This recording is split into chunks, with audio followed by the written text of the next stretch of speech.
As a kid, I have always loved movies, and no movies did it for me, quite like Disney films did. Whether they were old or new, there was something about Disney films that speak to you. The music, the characters, the stories, they all helped to shape some of the best moments as a child.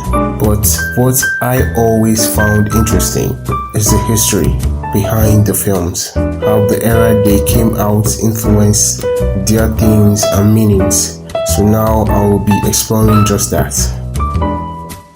The history of Disney begins with the silent era in 1923. Walt Disney, working for Laugh-O-Gram Studios out of Kansas City, Missouri, created a short film called Alice's Wonderland, which would serve as the first of the Alice comedies, which later got cancelled. So Walt decided to create his first ever original character, Oswald the Lucky Rabbit, and produced 26 short comedies starring the character before falling out with Charles Mintz, who in 1928 had taken over Winkler Productions, and legally Oswald belonged to Winkler Productions.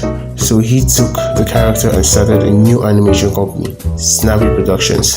This event was quite important because it leads directly to the pre-Golden Era, which sees Walt still recovering from the loss of Oswald and also sets the stage for Disney as we know it today. Because in 1928, Walt, in collaboration with UB Iwerks, created a new character called Mickey Mouse, which made its first appearance in 1928 in the test screening of a short film called Plain Crazy. However, it failed to pick up a distributor, so Walt went back to the drawing board and created Steamboat Willie, which was released in 1928. The film was an animation success due to the fact that it was the first cartoon to feature synchronized sound and established Mickey as the mascot of Disney. After this, a series of Mickey Mouse cartoons were released. This series also saw the introduction of many Disney staple characters such as Minnie Mouse, Pluto, Goofy, Donald Duck, and other iconic Disney characters that first appeared in the Disney Silly Symphonies, a series of animated short films that were popular for their innovative use of Technicolor. With this, Walt had successfully bounced back from the hardships of the silent era and set the stage for the golden age of Disney, which began in 1957 with the release of Snow White and the Seven Dwarfs. This film was the first full-length feature film to use traditional animation and was an immediate commercial success, establishing Disney as one of the leaders of animated filmmaking.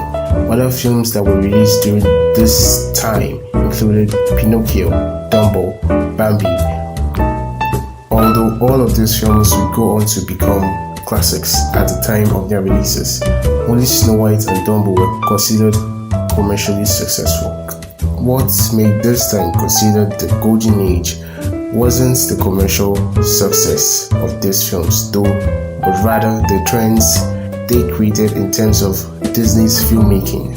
Snow White was the first of the fairy tale based movies that Disney is known for and established the Disney princesses. Pinocchio started the concept of taking well-known literatures and turning it into a child-friendly film, and Bambi explored the possibilities of making a movie through the eyes of a non-human character. Other Disney staples such as exaggerated villains, the use of music, and prominent comedic sidekicks were first introduced during this time as well. Another key characteristic of the films of this time was the inclusion of many dark scenes, which were usually sandwiched between upbeat and light scenes in order to create a mood shift. A similar toned down version of this technique would also be used in later films in the wartime era.